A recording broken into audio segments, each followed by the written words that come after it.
প্রত্যেকটা মন্ত্রীকে প্রত্যেকটা এমপিকে বলেছেন যে আপনাদেরকে 180 দিনের আমি টাইল দিচ্ছি মাত্র 6 মাস। এই 6 মাসে আপনারা আপনাদের নিজ নিজ স্থান থেকে আপনারা কি করতে পারেন আমি এটাই দেখব। আমরা 12 তারিখ 18 কোটি মানুষ প্রমাণ করে দিয়েছি বাংলাদেশের মানুষ বিশ্বাস করে বিএনপি একজন গণতান্ত্রিক দল এবং বিএনপি ছাড়া এই বাংলাদেশের গণতন্ত্র কেউ রিটার্ন আনতে পারেনি অতীতে এবং পারবেও না।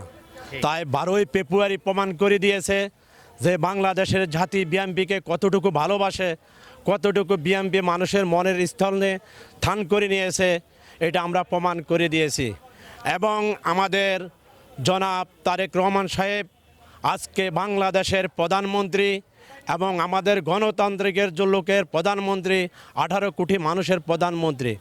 আপনারা দেখেছেন বিগত দিন ফ্যাসিস্ট শেখ হাসিনার আমলে প্রত্যেকটা এমপি মন্ত্রী আপনারা দেখেছেন যে তারা বেড ফ্রি গাড়ি চালাইছে এবং সরকারি কোয়ার্টারে নিয়েছেন।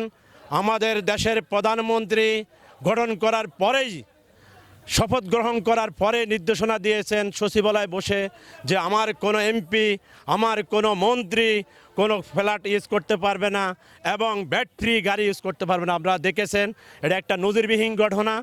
আমরা দেশ স্বাধীনের পরে এবং 2024 সালে স্বাধীনের পরে আমরা এই প্রথম দেখেছি। আরও দেখেছেন আমাদের প্রধানমন্ত্রী প্রত্যেকটা মন্ত্রীকে প্রত্যেকটা এমপিকে বলেছেন যে আপনাদেরকে 180 দিনের আমি টাইল দিচ্ছি মাত্র 6 মাস। এই 6 মাসে আপনারা আপনাদের নিজ নিজ স্থান থেকে আপনারা কি করতে পারেন আমি এটাই দেখব। এবং আপনারা দেখেছেন প্রত্যেকটা থানায় প্রত্যেকটা জেলায় মাদক নিয়ে যেই বাজে এমপিরা রাজপথে নেমেছে এবং প্রত্যেকটা ওয়ার্ডে তারা ভূমিকা রেখেছে যে আমরা মাদক মুক্ত দেশ চাই। আমাদের প্রধানমন্ত্রীর আদর্শ আমরা মাদক মুক্ত দেশ গড়ব। এবং আপনারা এটাও দেখেছেন 5 আগস্টের পর বিভিন্ন দল বিশ্বাসে দলের নাম বিক্রি করে আপনারা দেখেছেন বিএনপির নাম বিক্রি করে হাজার হাজার লোক কোটি কোটি টাকা চাঁদাবাজি করেছে। এটাও আমরা প্রমাণ করে দিয়েছি বিএনপি আসলে চাঁদাবাজ নয়, বিএনপি চাঁদাবাজের বিপক্ষে থাকে সব শুনতে। এবং 5 আগস্টের পর আমরা বিএনপির যেই বদনাম ছড়াইছে আমরা 12ই ফেব্রুয়ারির পর প্রমাণ করে দিয়েছি বিএনপি কোনো মানুষের কাছে চাঁদাবাজির জন্য নয়। বিএনপি সাধারণ জনগণ যেন নীরবভাবে চুপ থেকে এবং নিজেদের ব্যক্তিগত সঞ্চয় দিয়ে নিজেরা ফুটপাতে হোক যে কোনো স্থানে হোক ব্যবসা করে খাইতে পারে। এবং বিএনপি চাচ্ছে যে সাধারণ জনগণ কীভাবে দেশে শান্তি থাকতে পারে এবং ওই দিক দিয়ে বিএনপির নির্দেশনা আপনারা দেখছেন।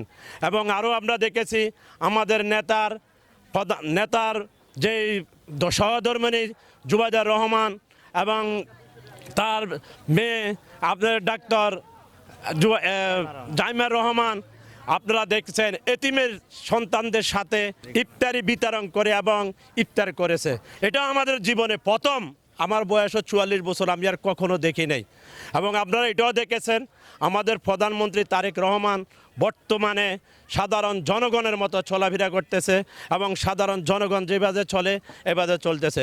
আমরা চাইছিলাম যে এবার 2024 সালের স্বাধীনের পর এরকম একজন প্রধানমন্ত্রী আমরা দেশে চেয়েছিলাম এবং আমাদের ওই জিনিসটা আল্লাহ তাআলা পূরণ করে দিয়েছে।